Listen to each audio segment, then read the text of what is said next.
5 divided by 5 gives us 1. And again here we have 5 divided by 5. So 1 divided by 1 is just 1.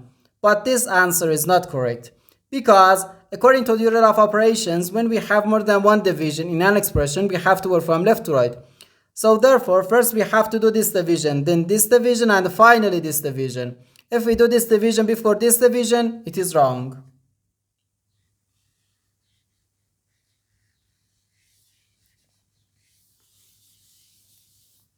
So first we have to do this division. 5 divided by 5 equals 1. So we have 1 divided by 5 and again divided by 5.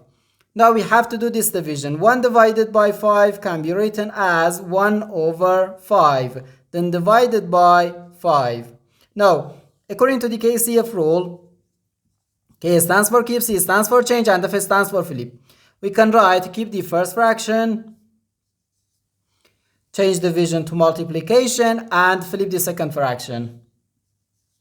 So we have 1 over 5 times 1 over 5, which equals 1 times 1 gives us 1. So 1 over 5 times 5 equals 25. So 1 over 25. And this is our final answer to this problem. The correct answer is 1 over 25.